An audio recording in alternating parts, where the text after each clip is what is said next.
everybody, I'm Connor Habib. This is Against Everyone with Connor Habib. That's me. And this is my guest, Alex Tsakiris. Hello.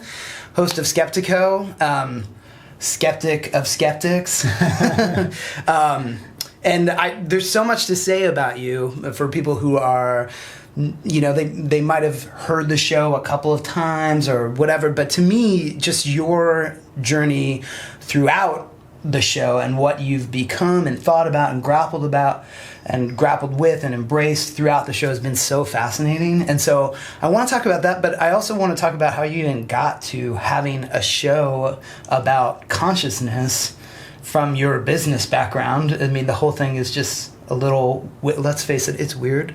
So let's talk about that a little bit. Tell me and everybody about that. You know, it's funny you should say that because we were both talking about our mutual friend, Gordon White. And when I was on Gordon's show, if anyone knows Gordon White's show, his first question is, were you a weird kid growing up? Yeah. And the standard answer at this point is yes. And my answer is, no, not really. Just kind of an ordinary kid, you know, who was playing football and kind of following his big brother around and doing that kind of stuff. And that ordinariness, I guess, followed through to, you're right, I mean, that was my kind of thing, is money. You know, this is the way our culture is played. I want to succeed in it.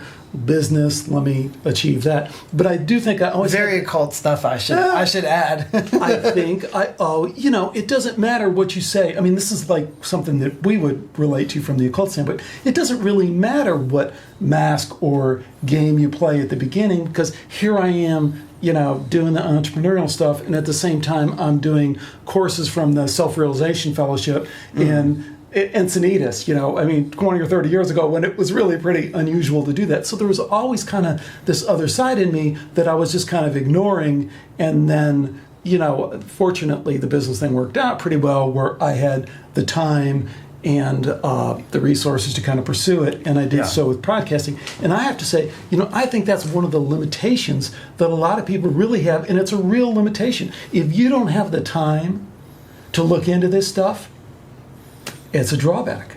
Well, I mean, that's something that you learn when you look into money and accruing wealth and all that kind of stuff. It's how to contend with time, right? And how to contend with, like, the organization of your everyday life, and how to create little pockets of space for yourself and regiment them so you can look into some of this stuff. So actually, that's a lesson that you might get from investigating money, right? Absolutely. Yeah. And not just in investing money, but it's like, you know, we were having a great conversation over lunch about the great spiritual teachers that are in occult teachers that are disguised as business teachers. Right. So, you know, Stephen Covey, one of the most famous business people, 7 Habits of Highly Effective People, and you know, one of his books is all about time management.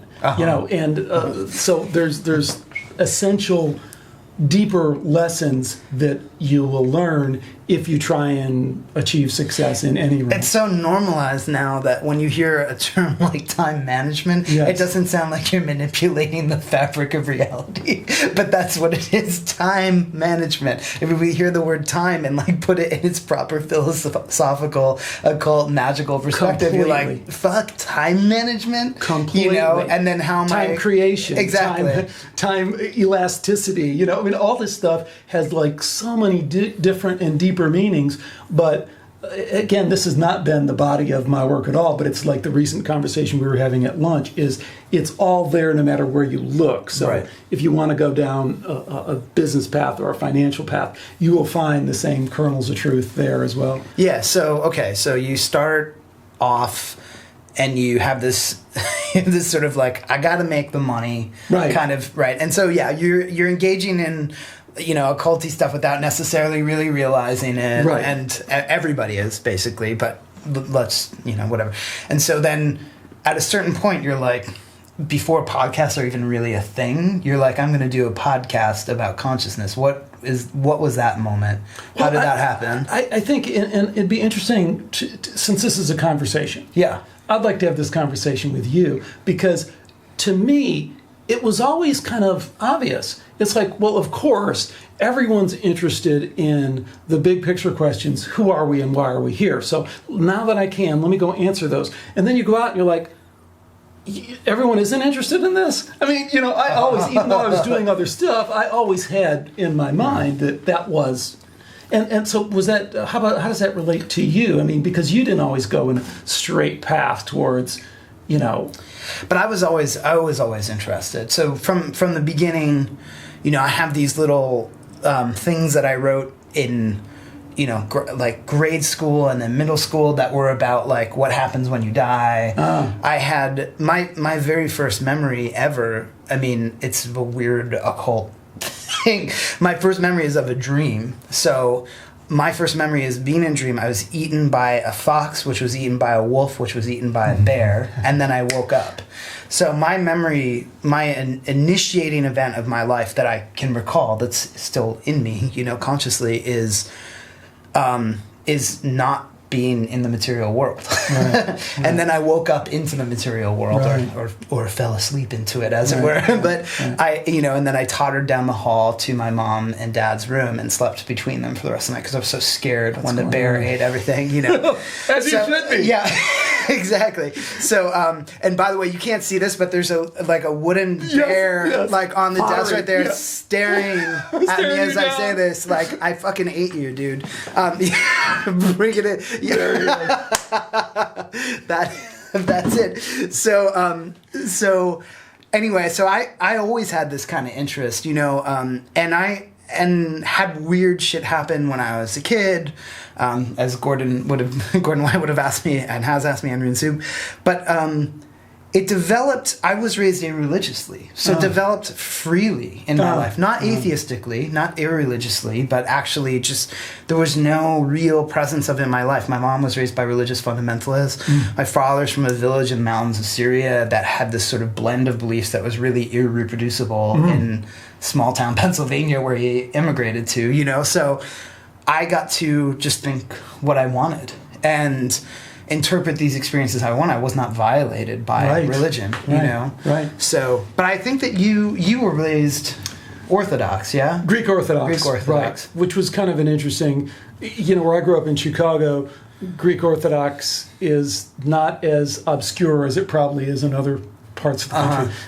There's a pretty big Greek population, and it's kind of an interesting cultural kind of thing to be Greek Orthodox because you're in church and the mass is in Greek, and like there's all these older people who are speaking Greek. And you did speak Greek? I did not. Okay. I mean, a little bit because my grandparents and my father could, but we revolted. My brother and I, just would not go to Greek school like everyone else is going. So, but still, the thing is kind of weird in that, here you are in Chicago, Illinois, and you're like in Greece once a week for a couple hours, and it's just kind of a mind bender. But there was also all the usual stuff, the scary, mind controlling aspects of Christianity that so many people go through. That was part of my experience, but nothing too severe.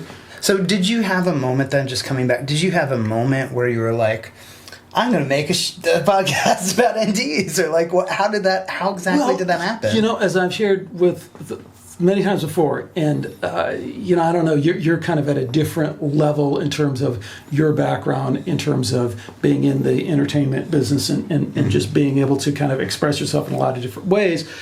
I was coming at it, and I figured I had to trick people into doing this, So my thing was like... You had to sandbag them. Exactly. Well, that became something else in terms of I've been accused of, asking tough questions without giving people a heads up beforehand, which to me is like, why would I give you a heads up? Right. But my initial thing was, I want to talk to these super interesting people who've written these books. They're not going to talk to me. But now there's this little thing, and I had enough of a tech background. I'm like, gee, a microphone, a little bit of editing, a little intro music. All of a sudden, anyone in the world will talk to me because I have a podcast. So that was really the gig. I just wanted answers to these questions that I was really curious about, and the podcast was a vehicle to get the cool people that I thought maybe had the answers to talk to me. That was really the whole thing. Yeah, I love that. And that's something that I want people to here, if you want to meet somebody, if you want, and this goes back into our conversation about like wealth and money and time management and development. Like, if you want to meet somebody, like, work out a way and just ask. They always show up. I was a huge fan of Skeptiko for when I discovered it, and I forget what the first episode it was, but I heard, but I remember being like, whoa, like, I've been waiting for someone to talk on this level and you know, about these topics. And so I obsessively listened to the whole back catalog, which was actually hard to like download at the time because you had like 2 different numbering systems or whatever. It was like you were in some weird transition state. And then I was like, well, I'm going to start a podcast. So I like just sent an email to you and we ended up talking, and then that podcast didn't go anywhere, but we still ended up talking. And I put the interview, which is on my site, called Fight Science with Science. And so that came out, but then a few years passed, and then somehow we kept circling around and around. And so sometimes I think, you know, and then we're on a podcast together. We ended up having conversations. We have friends in common, all that. I think somehow if there's somebody that you want to speak to, you might already be sort of like tangled up with them and not know it. So you might as well reach out. And then watch, like, I'm going to get like an email from like a crazy person tomorrow. It's our destiny to hang out. But yeah, I mean, I think that's just like part of that movement of your podcast too. Is like it's not just the content; it's also just the gesture of I'm going to get all these people. I'm even going to get people that I think probably won't like me very much, and I won't like them very much. But this conversation needs to happen, so I'm going to be the one that makes it happen.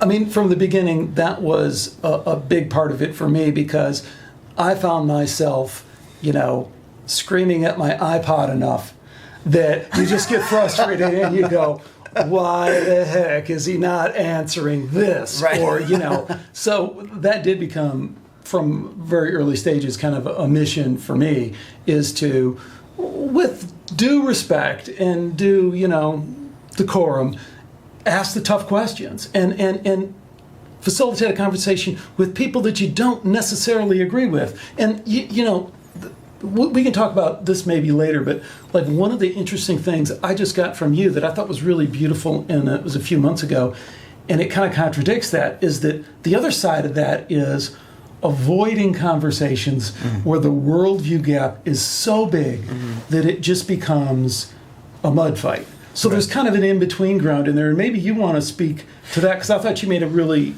great point in an interview. Yeah, well, I want to talk about that, and what he's referring to is my sort of my war against disagreement. But I wanted to say, I viewed you. So you've talked to all these people who are really extremely frustrating people. Jerry Coyne, who are the married couple who do the cognitive science. Churchland. Yes, the Churchlands. That was the worst. Like where she just started making like weird noises and stuff on your show. So bizarre. Listen to that one. It's crazy. She has a breakdown. More recently, Daniel Pinchback. Right, like these people that just have these sort of meltdowns. Yeah.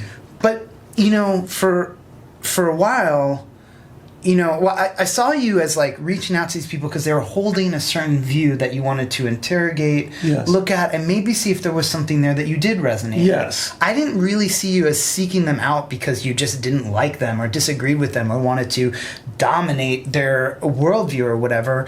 And so, you know, so when we talk about disagreement, we can move into talking about that. I didn't really see you as doing that. And I saw you maybe like sort of losing your taste for talking to people that were so outside of it over some time, but I didn't see you as seeking them out for that reason. Well, you know, I think there's that balance that we have to have between doubt of our own beliefs. If you're not in that space, then I don't think you're just becoming dogmatic like the other people. You know, one of the people I really love and respect and honor is an NDE researcher named Dr. Jeffrey Long, who anyone who's listened to the show has heard a couple times.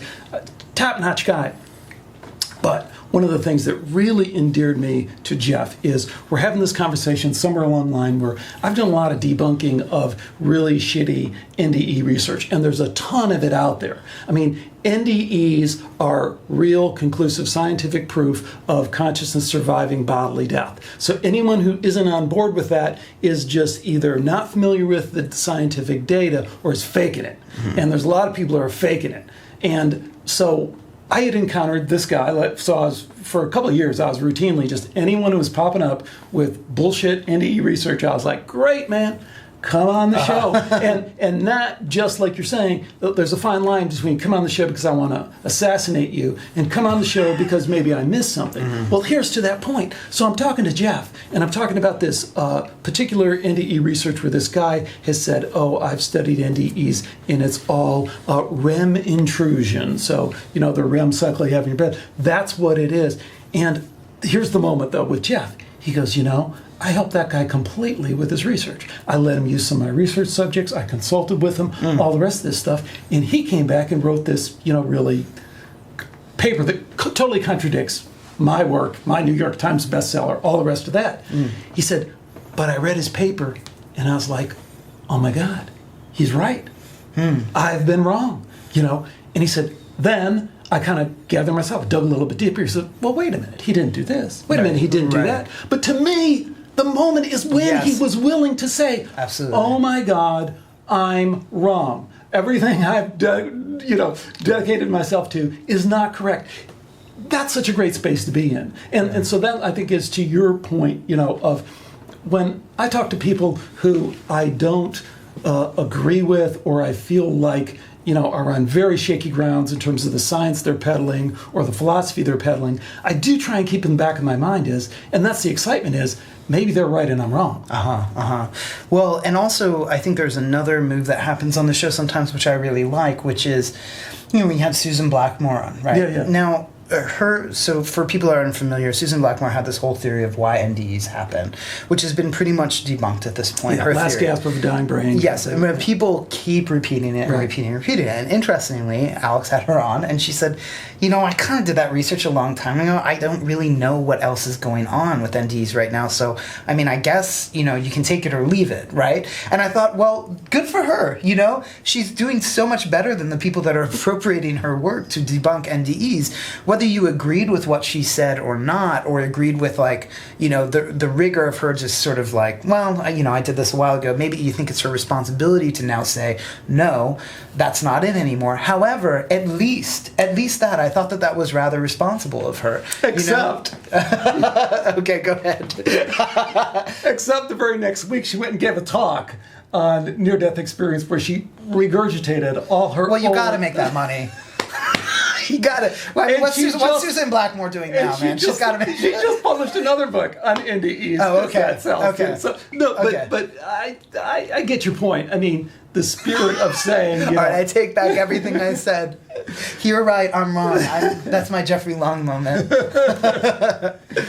Yeah, but I mean, the spirit of what I'm saying. I mean, I don't mind, because something that you see and that we'll talk about a little bit more in a second is this sort of process of unfolding. And a lot of times, like, you can look back and say, you know, that's what I thought then. I don't think that now. And we hold people to this idea of getting it all right, all at once, completely, and that's impossible and stupid. Right. And so it is refreshing, or at least it was before you just blew it for me, that Susan Blackmore said, you know, I don't really know. You know, like, I don't know. It's been a long time since I looked at it. Maybe I'm wrong. Yeah, exactly. So speaking of process, I want to talk about your sort of unfolding, talking to all these people over the years, hundreds of episodes now. Right. And, I mean, you really have moved from one place to another, and if you listen to all the episodes, which you should, because they're almost all good. There are some guests that are a little, and you know who you are, but there's this unfold. You're in a different place now. Yes, and so I want to talk about what's changed. but also really moments of change for you. The process story. Yeah. Synchronicity story that you and I kind of love, the kind of confluence of, when you're trying to go down a path of kind of playing it straight, getting stuff done, materialistic, and then synchronicity pops up. So the name Skeptiko is kind of a play off of the skeptical thing, but it also, because I did have this background of, my grandparents on one side came from Greece, and so skeptikos is these Greek philosophers. But my process was, I'm just flying through, thinking up a name, trying to come up with a domain name search. Skeptiko, shorten it, boom, there's my website. 5 years later, literally, I go, what is Skeptikos? What are they all about? I go look at the philosophers, and inquiry to perpetuate doubt.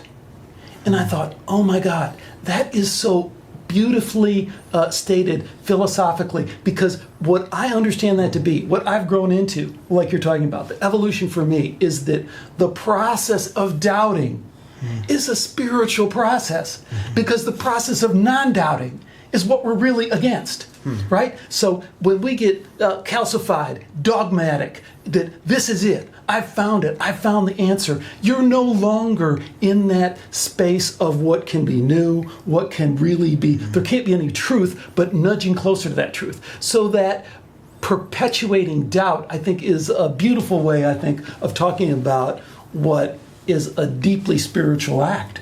And you felt like that happened for you a lot through the show, right? Absolutely. But also, doubt also has this really paralyzing, fucked up side to it, right? So, if you are someone who is, obsessive in some way, and you're like, I'm going to take the right path. No, I'm going to take the left path. No, I don't know. Should I do blah, blah, blah. It's like anxiety, that ping-ponging back and forth, should I leave my girlfriend? Yes, I should. Well, yeah, but blah, blah, blah, blah. You can be stuck in that. Should I leave this job? You can be stuck in that moment of doubt forever. It can become this sort of crystal prison, in your brain. And so I'm wondering, or your mind, sorry. And I'm wondering, when does it become this useful appearance in your life versus when does it overwhelm and sort of blot out your chance of love and movement? Well, that to me is the exciting thing about what I stumbled into because it's kind of my natural inclination.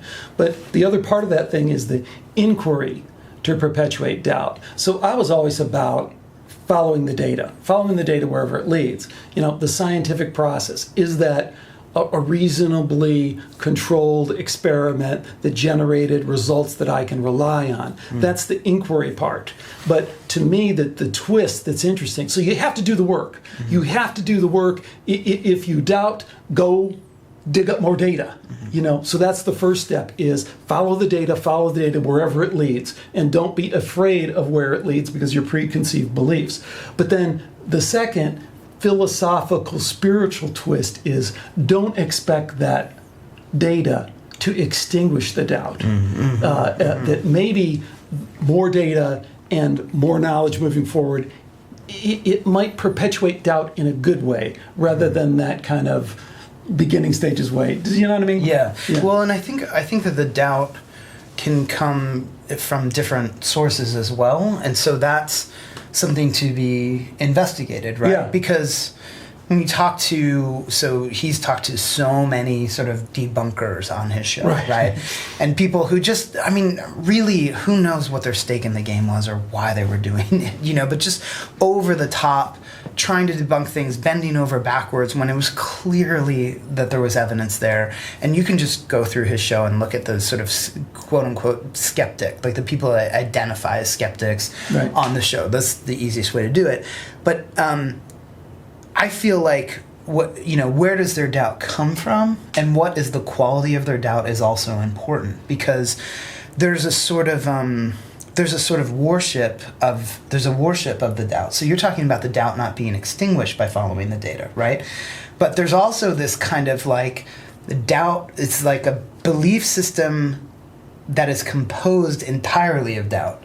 Yes. That doesn't allow anything else in as well. When, the question becomes an inappropriate tool. It's like you sit down at dinner and someone gives you a shovel to eat your soup with or something like that.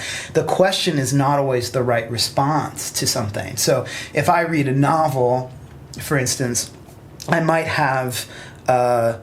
I might analyze it to death and be like, well, why aren't there any gay Arab porn star characters in this book? They've excluded me, or whatever. What I'm looking for, some sort of way to question, interrogate that book, but instead I could say, what do I like when I read this? Why do I like it? What exactly is happening in here that's exciting to me? Those are all questions as well. Well, it gets tricky because when you start talking about the skeptical kind of thing in the skeptical community, if you will, with a capital S. Yeah.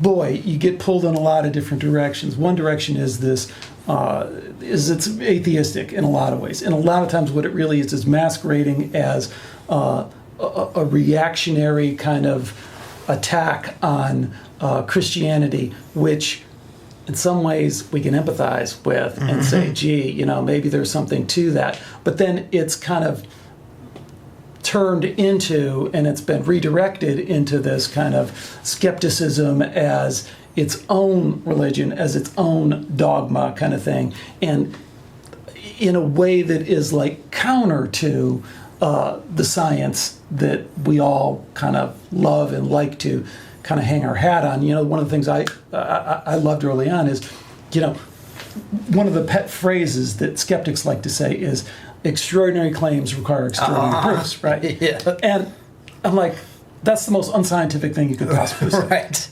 It's a moral judgment on the,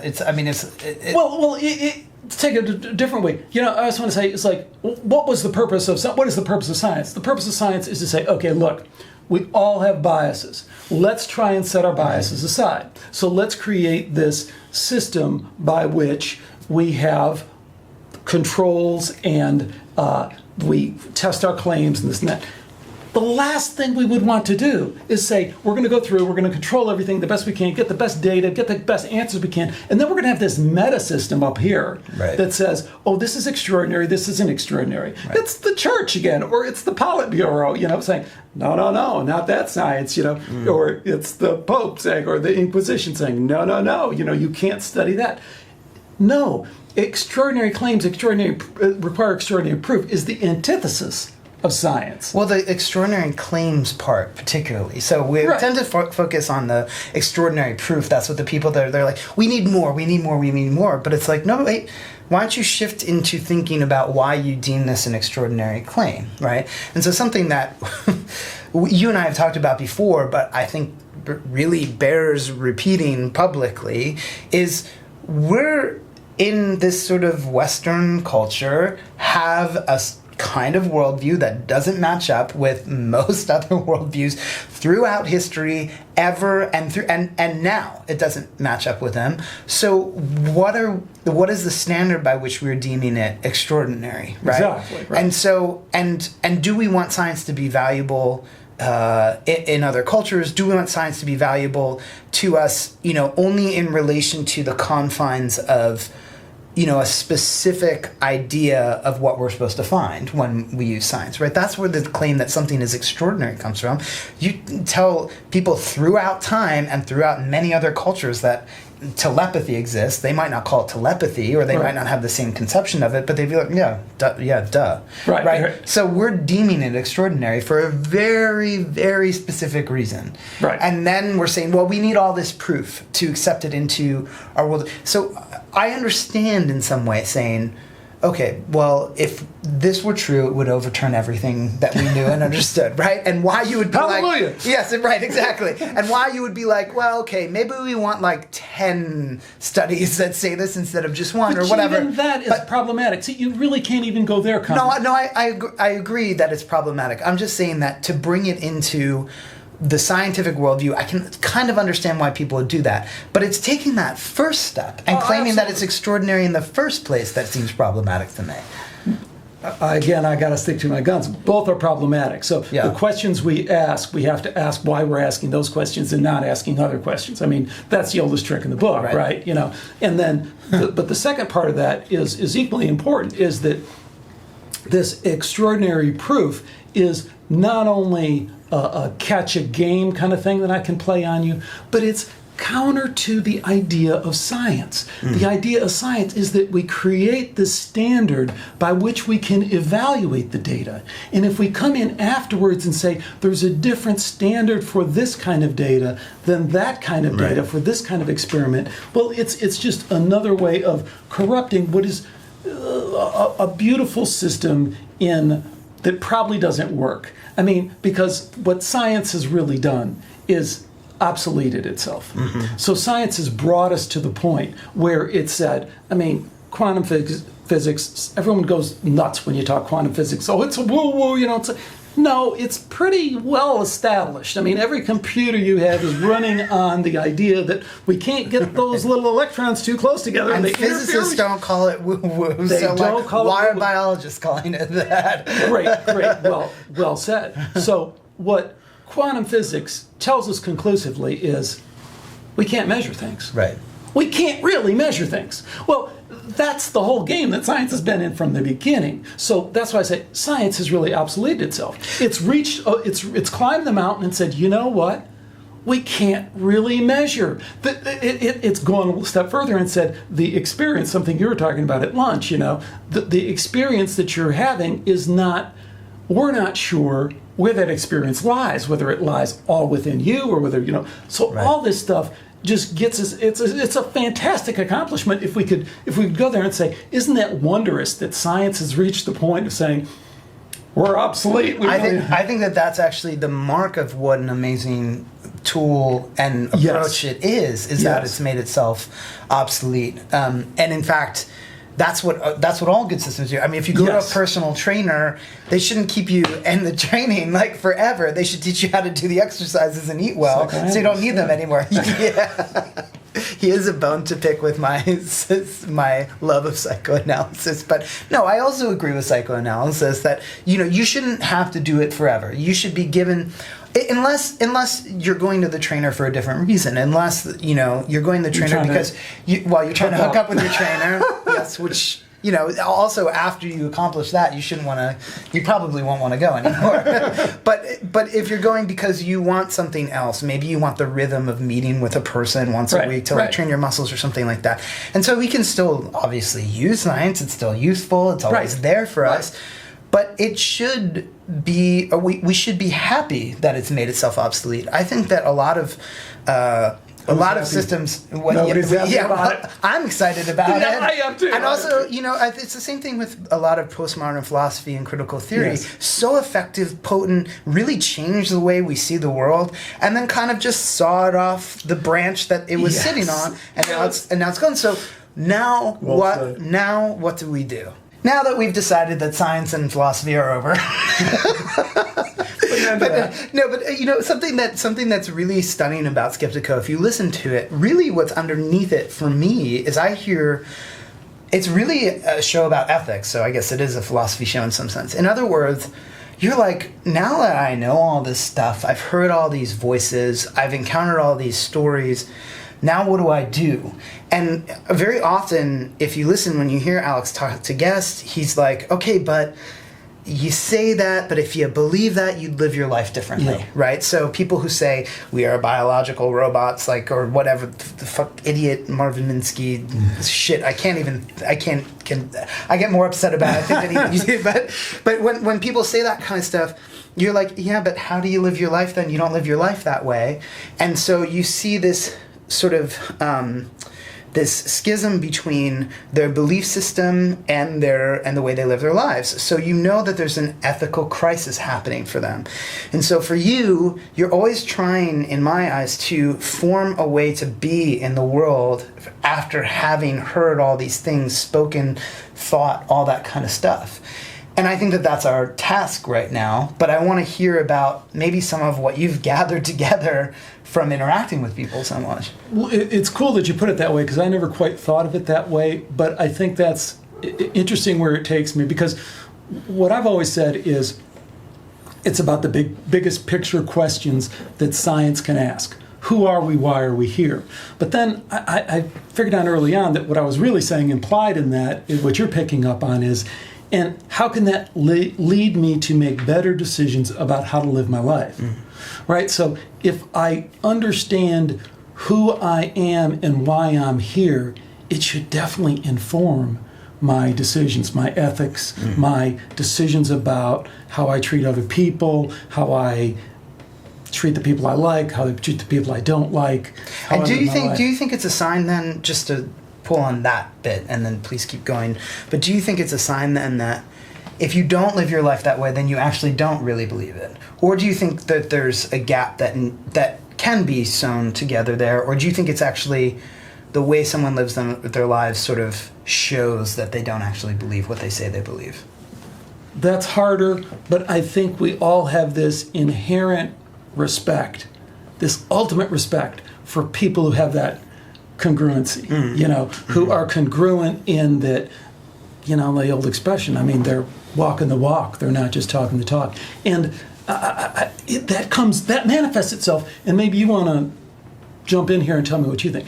That manifests itself in different ways. It's not always the people who are put together and are like moving and shaking and doing everything. Sometimes it's the people who look most confused and disoriented and are failing, But if you really look deeper, you say that person is congruent with where they are, because what life has given them is kind of these pieces that don't fit together, and they're doing an honest job with integrity of trying to fit those pieces together. Yeah. I think that's awesome. Yeah, you know what? There's something about there's something that requires a radical kind of honesty in what you're talking about, which is maybe why I respected Susan Blackmore when she said that on your show.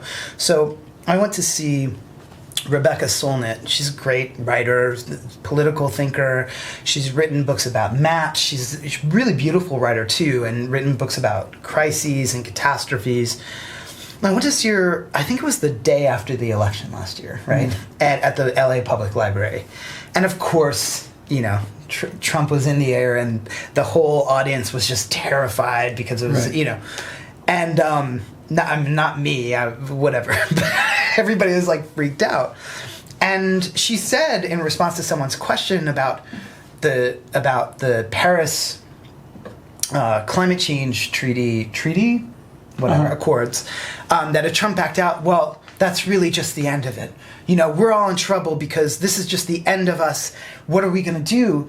And I thought, well, geez, Rebecca, like, if you believe that, you're a really fucking reprehensible human being for just sitting here. Like, if you believe that the stakes are as high as the extinction of the human species, then you shouldn't be sitting here. You should be taking direct action right now, or at the very least, you should be building a bomb shelter. Now, I don't always go there. I'm not always like, well, you don't like capitalism, but you have a watch, or whatever. You know what I mean? I don't always go there. But with something that high stakes, I just thought, wouldn't it be better if you constructed your belief system and your ethics and your way of being in the world by saying, I'm worried about this, I have anxieties about this, but I'm not going to do anything about it, and I need to face facts that, like, maybe I'll write and I'll speak about it, but I'm not going to take any direct action. So what does that reveal to me about how I'm going to interact with the world? Another example, I think climate change, without going into the data and the stuff that you talk about quite as much, it's just a really great example because it's a sort of nebulous concept that people are constantly freaked out about and anxious about. I was at a table at this Thai restaurant with a bunch of comedians, of all things, because I had just done this event, and they were all talking about, like, fuck, the world's going to end, the blah, blah. Again, this post-election. And it was almost centered around climate change. And I was like, you guys were eating pad thai. And they were like, what? And they were like, well, we're really privileged. And I was like, no, I'm not talking about that part. That part's interesting enough, and we can break that down. And, it's not a worthless question. However, like, how, like, fucked up about this are you really? Like, you're just kind of talking shit. Like, and what would our ethics look like if we were willing to say, like, hey, look, I do my best to stand up to power. I take a lot of risks in my life. I do, I put myself out there as, like, in this job as a sex worker that, like, bans me from political office pretty much. I've done all these things. And I don't really check also if my shoes are made by sweatshop workers. I don't do that. Now what? Now what do I say about what I care about and how do I proceed, even though I know that, but I'm not doing anything about it? That to me reveals something beyond just purity, like I'm perfect or whatever. It's something else. Interesting stuff. I mean, I do really admire that about you. I mean, there's a bravery in that I think anyone can relate to, because the position you've put yourself in, a lot of us look at that and go, wow, I don't know if I could handle that. And we were talking about that, the kind of scorn that you've gotten from talking about intellectual things like this, but also just kind of putting yourself out there physically. And then I think so, imagine. And I mean, that's not my thing. And the sexual thing is really the sex tape's not coming out. Sex tape's not coming out. I got 4 kids and 3 of them are still in high school. And I love my wife and everything's good. But what I also hear you talking about is process. And I love that way that you're approaching it, because I think you could just talk about process, because that's the flip side of that. It's like, so we're sitting around eating pad thai, and you're right, so we're not really plugged into the world, system and all that. But there's also just this internal integrity of, am I really, getting back to the kind of Skeptiko ethos, am I seeking the best data? Have I made that an integrity issue for me, in that I haven't stopped at the first study, I've gone on to the next study, and I've looked at the other side of the research genuinely, and I've really tried to put, I respect the heck out of people who have that kind of integrity as well, because it's a different kind of integrity. It's integrity for the data. It's integrity for the true scientific process. I love that, and I aspire to do that. And if people call me on that in terms of where I haven't been accountable to that, please call me on it. I want to be called out on that, because that's the integrity I want to have. Yeah. Well, I love the idea of like, am I in the integrity of investigating the next study and the next study and the next study? Have I decided? So, for me, I went to school for creative writing, but I also studied organismic and evolutionary biology in grad school. And one of the reasons why I did that is because I wanted to be able to talk about and think about science. So I did my fucking due diligence. Now, it's not a lifetime of work, and I didn't do lab work, I understand that, but I got past layman's terms. I got past the sort of basic understanding, because I was noticing people were like, talking about evolution, talking about DNA, talking about genes, all these things, and I was just like, you guys have no idea what you're talking about. And then when I learned it, I was like, wow, this is really intense, complicated stuff, I guess, but like, people just spit it out as a reason for their belief system when they have no idea what the fuck they're talking about. And so when you see that, it's very strange. You start walking through the world and seeing words, meaningless words that sound as if they have meaning, emerging from people's mouths. It's like everybody's been hexed or something and is walking around in this daze. The cool thing, and see if you relate to this, but the cool thing about what you did, and I think many people find it in different ways, is when you do one deep dive, that's really all it takes. Because when you reach the bottom, and on one topic like biology or whatever, evolutionary biology, whatever it is, and you come back up, you go, you know what, that was tough, but it wasn't that bad. I can hold my breath for that long and go down. So when the next thing comes along and it's not, and it's totally outside of your field, I mean, I didn't know anything about near-death experience. I don't have any direct connection with near-death experience. I never had a near-death experience. I don't know anyone directly who's had a near-death experience other than the people I talked to on the show. But to me, it became, I need to dive deep here, because this is the issue that kind of solves the whole thing. And but the point is, when we're talking about process, we're talking about integrity. That deep dive, the more you do them, the more you're able to do it. So kudos to you. And do you find that to be true? Can you dive deeper now? Yeah, that's actually, I say that to people a lot. I'm stealing this from someone who was a teacher of mine very briefly, this guy Robert McDermott, who I love. At a school that was otherwise totally shitty, CIS in San Francisco. It was a horrible place, which I know you've had guests from there on your show, but the program I was in was a terrible program. full of charlatans, but Robert is the real deal and an amazing person, and he's probably mad at me if he's hearing me say this about a school. However, Robert said, people are always about novelty. They want the new thing, the new thing, the new thing. I'm not about that. I'm about deepening my capacity. Of course, I want new things. I want new experiences. Right. I want new sexual partners. I want new conversations. I want all that. But I also want to make sure the things that I'm truly interested in, I'm really invested in, and I make myself a place where they can reveal the thing, like those underwater fishes that are those deep water fishes that are so bizarre that nobody's ever seen before, that those forms that are unseen appear to me. Yeah. That's beautiful. That's really well said. I love the connection to novelty. That's something I hadn't thought about before. So it's kind of battling our desire for novelty in kind of a good way. That's really cool.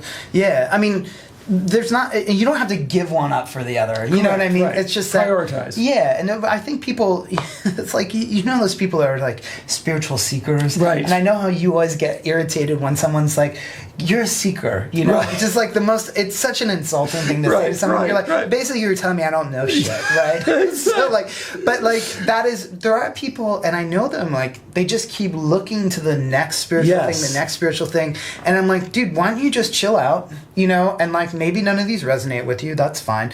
But like, instead of just going from the next to the next to the next, maybe you're habituating yourself to continue looking when you don't need to do that. Nice. You know, maybe you're way smarter than you think you are. Maybe you have way more potential there, you know? Yes, that's another great one. You know, habituating yourself to continuing to look is cool. That's right on.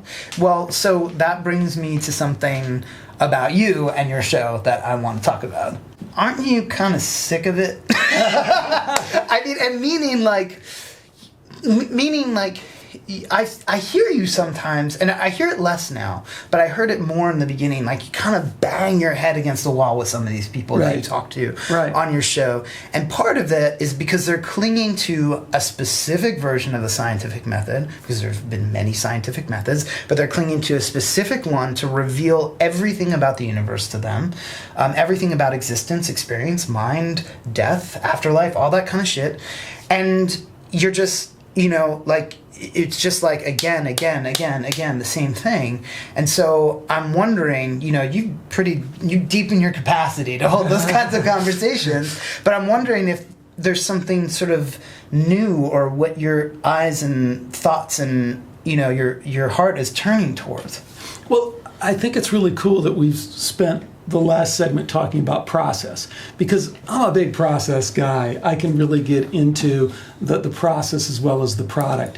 And I think if you have the process of inquiry correct in the way that we were talking about it a minute ago, you know, like fighting the I love what you said a minute ago about our natural desire for novelty, to move on to the next thing and say, hey, wait a minute, there are those amazing fish deeper down. I have to discipline myself to dive deeper. So I think refining the process helps me keep it fresh in a way. It's another form of novelty, is to refine the process. I don't know if that's a very good answer, but every time I think, I mean, the other thing I had with Skeptiko from the beginning is, I mean, this is kind of my internal dialogue, is play the game and don't let the game play you.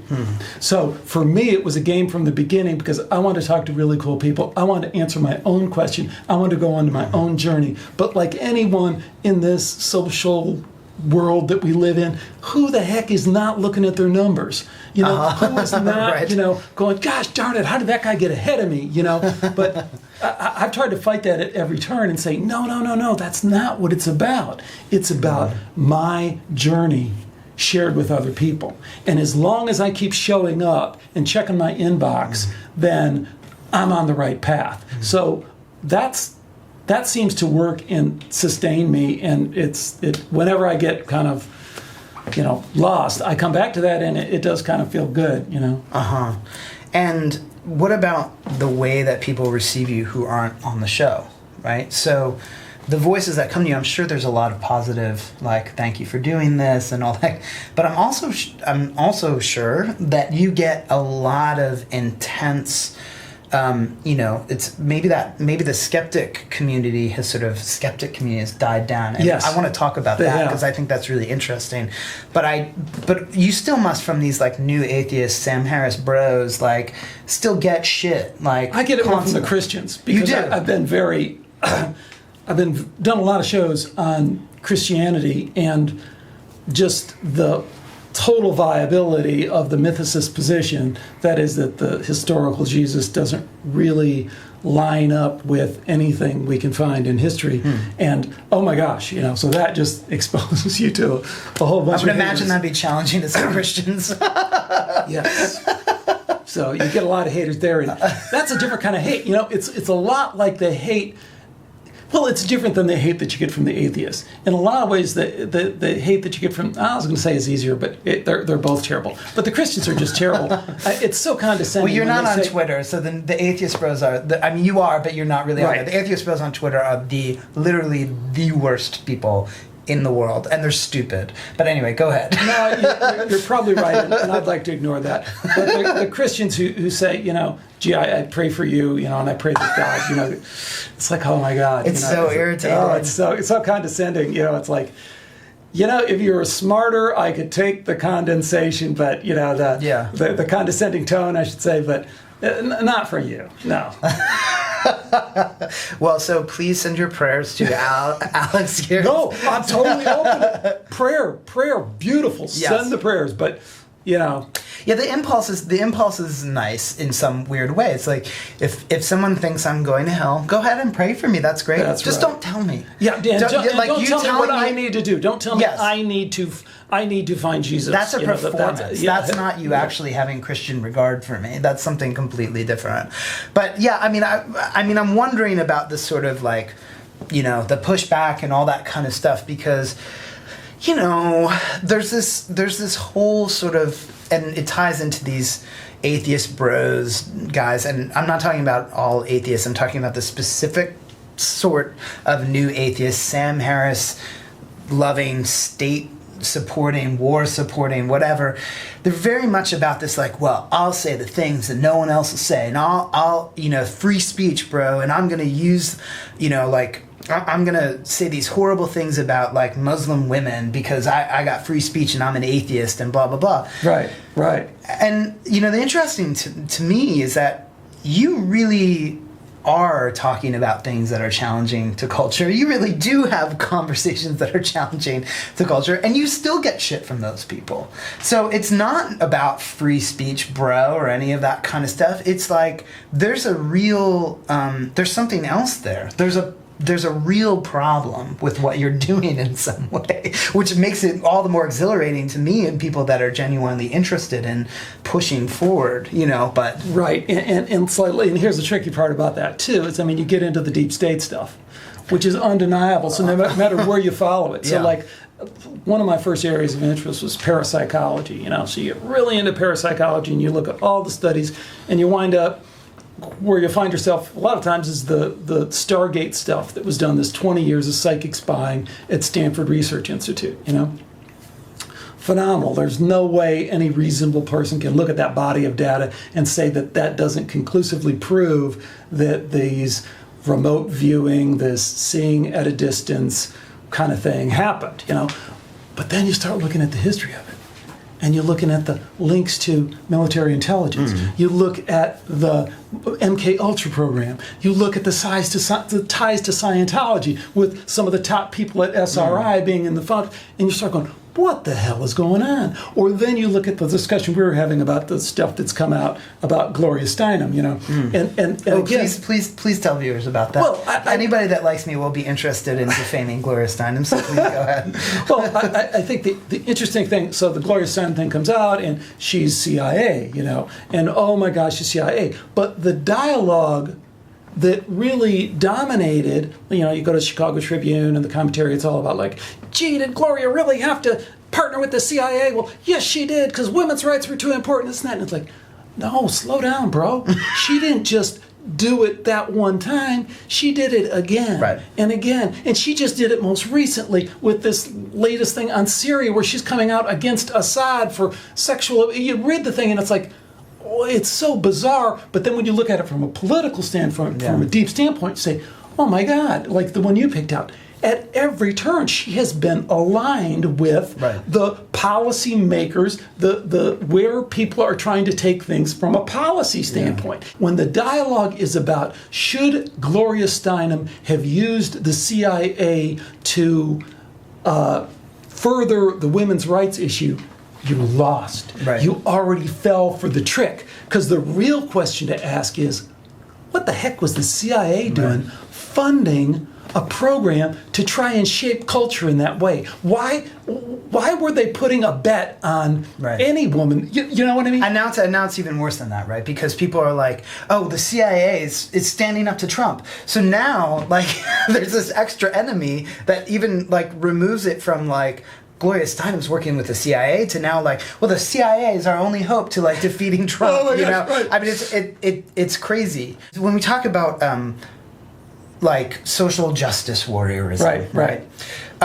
And there's this backlash where people are like, well, you're saying I can't say this word, or you're saying I can't talk about this or this, or have a critique about this or this. And the people who are called social justice warriors are like, that's right, you can't say it. Stop talking about this, right? It's this crazy war of silences that really disturbs me. So it's obviously, for years, people of color, women, trans people, gay people, queer people have been, like, silenced forever. Their voices have been silenced while they've been victimized, basically like a piece of duct tape over their mouths, like, while they're being tortured throughout history. Then people now, are feeling like, oh, I can't say anything, I can't speak, because it's in the face of the sort of pain and suffering that you've endured throughout time. And what I'm seeking there, in this sort of war of different kinds of silences, who gets to be silent, who gets to talk, who has to be quiet forever, is what's another way?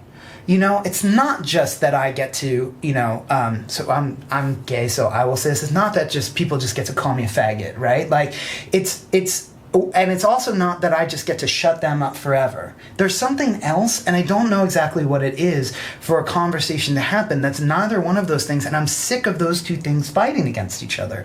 The right to speak whenever versus, having to be silenced like in your own suffering and pain, which is linked to systems of oppression and institutions and power. So I don't exactly know how to deal with that. I totally hear where you're coming from, and I love this quote when you were on the Grimerica show, and Darren had this great quote. It was genuine. He wasn't like trying to stand up. He said, what good is the middle if no one's there? Right. And sometimes I feel like that's kind of what you're alluding to, and that's what we want, is these voices are just so absurd, and I gotta blame the social justice warriors in creating the absurdity, and it's opened the door for, I think, some of the alt-right people,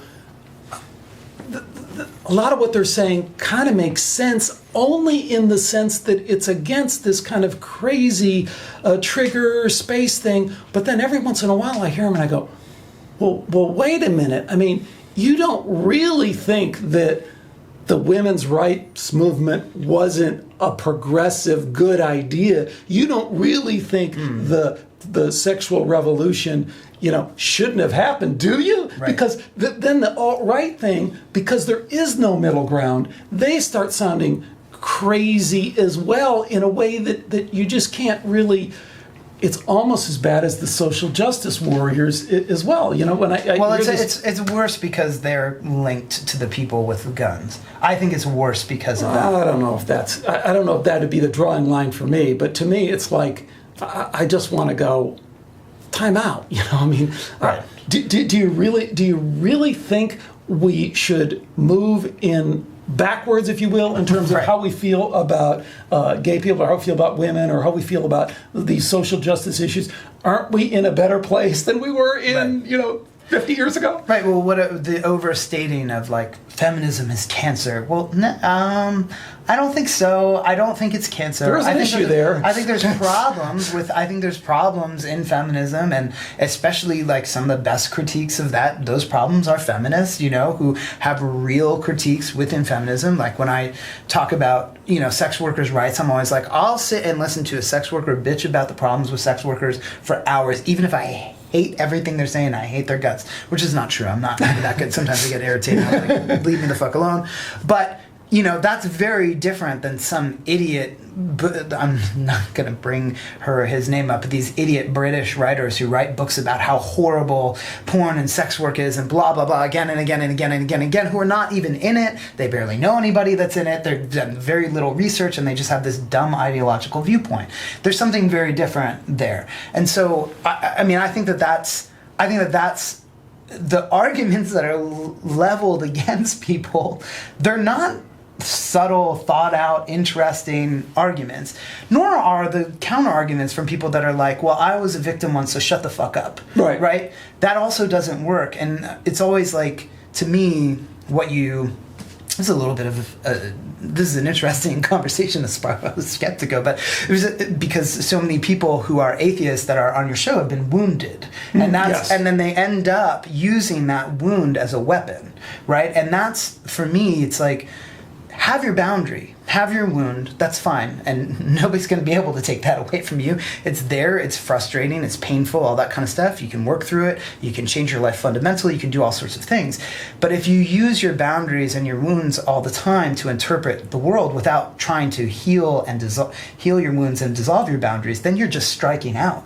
You're lashing out at people and harming other people. And to me, the sort of logical endpoint of that is Israel, actually, the nation of Israel, an Israeli government, which was basically formed out of a tremendous, horrible, horrifying wound, and continues to act out of boundary, act out of pain and suffering that has been inflicted, and just carry that out on other people.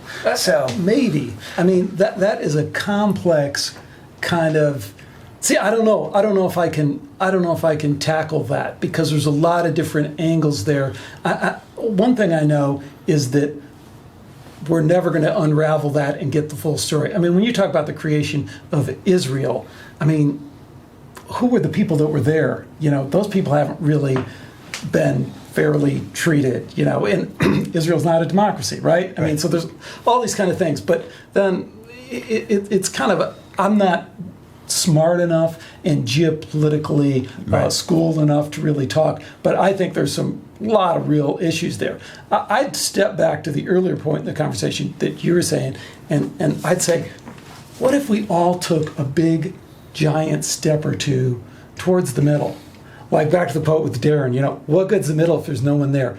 Let's go back to the middle, because from the middle, it's kind of easier to say, you know what, you and your kind of let's go back to the 50s and put mom in the kitchen, that's not really where the most of us are. We're not really there. So if we take a step towards the middle, I think we have a lot more common ground. I have a lot of common ground with atheists. Atheists are iconoclasts. They're willing to step out there and take a very unpopular position, and they're willing to base it a lot of times on solid evidence, solid scientific process that violates the accepted norm. I can respect the heck out of that. And contextually, atheism is a really powerful, potent thing when it's placed in certain contexts. So I really object to when someone in, San Francisco as an atheist is like, compares themselves to someone who's an atheist in Saudi Arabia, right? Someone who's an atheist in Saudi Arabia is doing real work to push their culture forward in many ways, because they're fighting the institutionalized power that's fucking everybody up there in their own way. And the risk that they're taking is huge if they're public and vocal about it, right? So in that too, there are atheists that are doing work that to me is so genuinely inspiring and exciting in the world because of the context that it's in. That's so different from the online troll asshole in Marin County who's just writing blogs about these fools. All those guys sound like the comic book store owner in The Simpsons for something. Hogwash, pure nonsense. I don't know why they all talk like that. But you would wish they would kind of take a step back and look at the philosophical nonsense that underpins whether they're in Saudi Arabia or in San Francisco. Back to our consciousness thing. My big rub with atheism is that it's by definition, signing up to consciousness is an illusion. Yes, but do you see then that that is not moving toward the center? So that's what I wanted to say to you before. It's not about moving toward the center. It's about going up and looking down on the two views. So it's a new direction that doesn't require you even to stand in between them anymore. I think that these worldviews are not worth it. Admitting this sort of fundamental idea of consciousness and how amazing and mind-blowing that is when you move away from this stupid brain, emergent property of the brain idea, that is a completely different direction. You've emerged, what did I say? Emerged from that center and risen up. It's not just standing in the center. You've escaped the center in some sense. That's what I would say. You know, when I hear you talking on the show, I hear you sort of moving past the conversation that people are stuck in. And I actually love that. So when I talk about sort of rising out of the center, and you're just kind of leaving these people behind in some sense. And that's why I asked you if you were sick of it before, because I'm like, these people just, it's not just that they're wrong, it's that they're boringly wrong at this point. You know, to me, I don't need to hear those conversations anymore. But, noted. Okay. Oh no! I'll get you. When you talk, the thing that's interesting to me when you're talking is you. That's the thing. It's not what they're saying. It's the way that you're engaging with their sort of outdated, like not worth it anymore worldview. And what I hear you saying and how I hear you pushing them, that is fascinating to me every time. So, but there are times when I'm like, man, you're like kind of being jerky. And that's fine. I mean, I always, like if someone just read my Twitter feed, like I always say like my tombstone will say #, he was nicer in person, because I think if people just see that side of me, they're like, what a bombastic asshole, But you did, I think there was one moment where I thought, and really only one where I thought he kind of like missed the boat on this, which was when John Ronson was on. And I'm saying this, so John is a friend of mine. I'm in one of his books, but this was before I was friends with him. I didn't know him. Yeah. I was just an admirer of his work. And he was on after Men Who Stare at Goats came out. And I was thinking when I heard that show, you know what? Like, because Alex really goes after him, And I was thinking when I heard that show, this is a dude who's like snuck into high like government conspiracy places, and risked a lot to report on that. He's talked to all these like governmental like psyop people. He's put himself in danger to do this reporting, and he's also made it interesting to people. And so the reason why I even bring this up is like, there are ways of doing, in my mind, good work that might not reach the conclusion that you reach. And that's why I was sort of, or about the same kinds of fundamentals that you're talking about. And that's why I was like, man, why'd you fucking go on him for that? First of all, I encourage anyone to go listen to that episode. I did not go after John Ronson. And I have a lot of admiration for him for the same reasons that you do. And I think he does great work. Men Who Stare at Goats, the thing that gets me, the thing that really does kind of piss me off is the psyop thing. It really aggravates me that the people we've entrusted are fiddling with things in such a diabolical way. So the MK Ultra thing and all the rest of this. So John Ronson, the movie with George Clooney, Men Who Stare at Goats, is about the project I was just alluding to. More broadly, it's MK Ultra. It's mind control. But then it morphed into this project that was in Virginia, where they actually had men who had psychic abilities, telekinetic abilities, to see if they could stare at a goat and kill it. They could. And to walk through walls and all sorts of stuff, and all the rest of this stuff. Yeah. What pissed me off is that what the impression he left folks with was he gave them a means to dismiss it and to trivialize it in a way that I thought was contradictory to what really happened. I mean, Stargate really happened. I mean, go look, and it happened. They didn't only just spy on Russian submarines. That's part of the story. But Ingo Swann stopped an atomic clock that was guarded by all these people. That's telekinesis. You're not supposed to do that. He did that. And they remote viewed the moon and saw stuff on the moon, So what I guess tweaked me about Ronson's work on Men That Stare at Goats is that, hey, I love the movie, and I loved the George Clooney character in the movie, but it gave people a way to step over some really important work that reveals what's really going on at a deeper level in terms of this deep state stuff, controlling what we understand about consciousness and how it is different from what they understand about consciousness. Because the one thing that's clear, and I always give Gordon White credit for this, because he I think does an awesome job of pulling this out, is that no matter what you think, if you're like this super atheist, denier, skeptical kind of person who thinks everything about, telekinesis, psychic powers, all that is bullshit because science has never proven it. Well, I'll tell you one thing.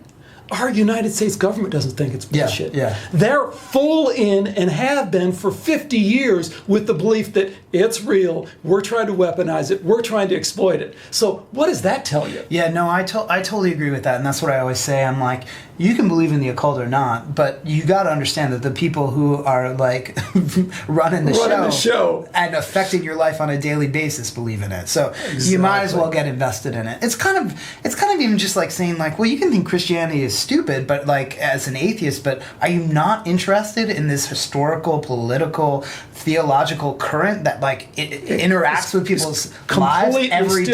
Completely still interwoven with our culture at every level. Yes, exactly. Why would you not be interested in not that? Interested in. Doesn't affect me. Yeah, right, exactly. So, I mean, but the thing that I'm sort of hearing from you, and that I do want to pick on a little bit, is some people's critiques. It was a critique, that book and then that movie, but the book more than the movie. But he did write the screenplay for the movie, I think, too. Is like it pulls on.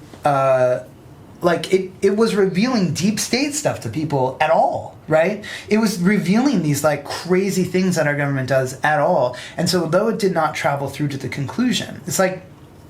But see, when you're that good, and he is that good, yeah, there's to me an extra burden to get the whole story right and get the essential truth out of it, because he can be so entertaining that the thing can get misconstrued. And that's why I think most people who went and saw Men That Stare at Goats did not immediately feel a compulsion to dig into the science, dig into the history, and find out what's really going on. What they felt was like they could walk out of the movie and say, well, that's nothing to really worry about there. Right. Yeah, well, I get that. I mean, it's sort of the Daily Show argument in a way. It's like people watch it and they sort of discharge any critique by watching and laughing. But I do think that, like, we're talking before about Chapo Traphouse, that podcast that's this huge, like, leftist podcast. And people critique them all the time for just, like, oh, they're just making jokes about Democrats and Republicans. But I think, well, that's also a tool. Like, that's that is a weapon or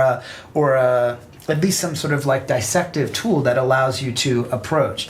Now, I get the idea that it might sort of like diffuse the call to action in some way, and I see that happening sometimes. But when I think somebody is the general spirit of their work is going in the right direction, I usually feel okay with it, even if they fuck up, right?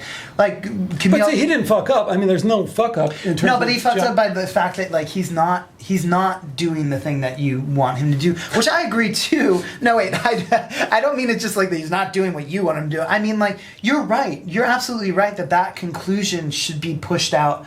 That should be sort of expressed more and more directly. I agree with that, but I'm also okay that it's not. It's like Camille Paglia saying stupid shit sometimes. I'm like, okay, but the general spirit of this person's work is great, and so this is this different universe, this person, this nexus of all these different things, and they're doing generally okay. So I'm going to be sort of all right with it. No question. I mean, you're totally right. I mean, creating that entry point is huge, right? Because creating that little entry point in the culture to say, now we can talk about, Men Who Stare at Goats as an entry point into talking about MK Ultra, as talking about secret government programs related to mind control and consciousness and manipulating consciousness and weaponizing consciousness. And now we can have that conversation because of Ronson's work on Men Who Stare at Goats.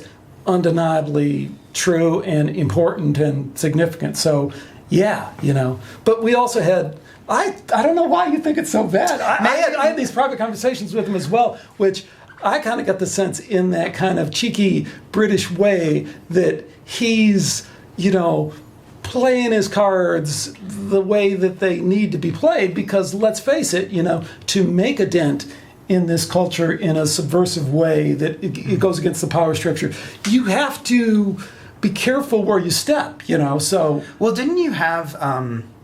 Will Storr on your show as well? Yes. So he's an example of playing your cards, right? So Will Storr, he has this great book called Will Storr versus the Supernatural, where he's this I think the Guardian, I'm not sure, I might have gotten that wrong, but he's this Guardian journalist, and he comes to the U.S. to do these, funny little slice of life stories on U.S. people, and he pairs up with this demonologist thinking he's going to write a really jokey piece on the demonologist. Mm-hmm. And in fact, he goes to this, house and he hears this sound, he sees these lights, he freaks out, and so he writes this whole book about this, what the fuck am I gonna do now? Right.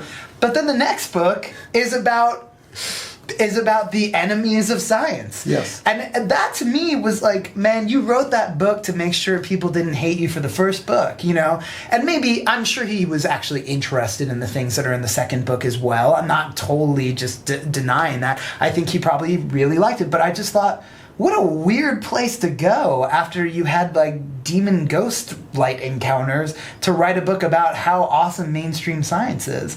That seems so strange. Well, I think there's a really interesting interplay and between the American culture and the British culture, and I think it's awesome. And I think at this subtler level that we're talking about is to me is fascinating and fun. I mean, we don't like that kind of cheeky, kind of, MI6 kind of thing, that is always in play and is kind of interwoven into the culture, and that they seem to kind of have no problem playing with, and we want to kind of pretend land of the home of the free and the brave, and, the Navy commercials, a force for good. I mean, we really want to believe that shit, and that's okay too, but I mean, probably neither one is true. So I found that, in dealing with a lot of British folks that have been on the show, I enjoy it, and at the same time, it kind of peeves me. Yeah, well, I mean, I think it's something that comes up in my life a lot, though, which is man, if you see a ghost or a demon or whatever the fuck you see, you don't have to talk about it, but once you start talking about it, kind of fucking don't deny it. Yeah, be there, be present with it. And that's something, someone that comes up on basically every show, this guy Rudolf Steiner, this mystic, philosopher, scientist, architect, beekeeper, whatever the fuck, everything, from the late 19th... School creator, educator. Yes, exactly. In the late 19th, early 20th century, he said he had this moment in his life because he was experiencing all these spiritual things. As he approached a certain age, he thought, the big question that kept coming up and up again for him was, shall I speak? Shall I speak? About all these things that have happened. And he was like, but if I speak, I have to really speak, And that's something for me that I struggle with all the time, being a weird intersection of different sort of interests, the porn, sex work stuff, the spiritual stuff, being into science, being into literature, being into radical philosophy, all these things. And it's well, I mean, I guess I just got to be I just got to be me, But it is hard to keep all those pieces together, and you might be tempted into moves that sort of divest yourself of the responsibility of certain pieces of your being to make sure people are still on board. That's very difficult. It's painful, and I don't want to give people a break for that. I want them to do better, but I also don't want to come at them so hard with no understanding as to why that's difficult. It's fucking difficult. It's difficult for me, And I pretty much fucked my whole future, and so I'm that's it. I threw a wrench in the gears, man. So. No, I think just the opposite. I mean, I think it all comes around. I think what you're saying is beautifully, better way of saying what I was saying. And I love that Rudolf Steiner quote. You always introduce one or two of those that just drive me back to it, but he's impenetrable to me. Every time I look at it, I just can't quite get him. I mean, part of it's just his presence and the way he comes across is just kind of so quirky. But I love what you just said. The fundamental question is, shall I speak? It's almost like, because if I start, I won't be able to stop. Yes. And I don't know where that's going to lead me. It's kind of a beautiful thing. Yeah, well, and as a little sort of mindfuck, here was another quote from him, which was, "The quickest way to lose power is to speak." So when you realize that you're going to speak, it better mean something, because he's not saying every time you speak you lose power, but it is the quickest way to lose power, right? And so if you want to say something like, make it true from yourself. And that doesn't mean it has to be true tomorrow. Maybe you'll come upon something, as you do all the time, that remakes you each day, And it's funny, but to come almost full circle to the original discussion, and I love this, but the parallels between some of this business wisdom, logic, and metaphysical stuff. There's a famous quote in business: never complain, never explain. Never complain, never explain. And you think about that, it's kind of a hard-ass black magic thing, but it works. If you don't speak, what do they say when you're in a negotiation? Whoever speaks first loses. It's true. What does it say, when you're caught doing something inappropriate in business? If you try and explain it, you're copying up for it. This is not like a good moral thing to do, but it's highly effective in this kind of magical way. Never complain, never explain. So isn't that kind of an interesting parallel with shall I speak? Because when I speak, I agree to kind of compromise my power. I agree to lay bare the fact that I don't really know what the fuck I'm talking about. I'm not really all together, because that's the other part of speaking, right? Is that now I'm even more transparent than I was. And what a world that we live in, where people are constantly expressing again and again and again and again, mostly parroted stuff, like I was talking about before. Yes. These people where these sounds are coming out, but there's no substance to them at all. It's just this illusory noise almost. And I think it's for me been this challenge to actually understand that when I speak, or that things only become true when I can actually speak them. So when I read other people's stuff, when I hear other people talking, when I take it in all the information, all the different ways to speak, I know that none of it's true unless I can actually say it, unless I can express it truly from myself. And when I do that, when I really express who I am, then I know that I'm in my integrity. Does that make sense? It's yes. And so that's what we strive to do. And I think, the thing on Skeptiko that's so profound is hearing someone, trying to speak from, it's true because I say it now. As opposed to a lot of the people that are on the show it's true because I read it, because I heard it, because I was told to believe it, because whatever. And it could have been by a spirit, by a book, by a dominating worldview. It could be whatever. And so that's something that I really respect about you. And I hear every single time on the show is that tension between those two things. Oh, I love you. Anything else you want to say before we go? No, it's been super fun, and I enjoyed it. Awesome. Well, thank you for watching. Skeptiko.com. Obviously, it's just going to keep chugging on, and it's awesome. I love it. It's a great show, and if you don't listen to it, seriously, you have so much there waiting for you, and it's really great.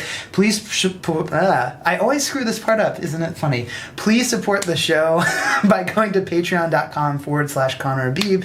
You can pledge. You can get downloads of audio versions of every show. You can be in the CONNER Habib book club. You can get Skype sessions with me, all that kind of stuff. And I think that's it. Sounds good to me. It's been great talking to you. Yeah. What do you say every show? Bye for now. Wait, what do you say? What do you say? Thanks for listening. Bye for now. So you're putting me on the spot now. I can't remember. I know. All right. Well, bye for now. Bye for now. Yeah.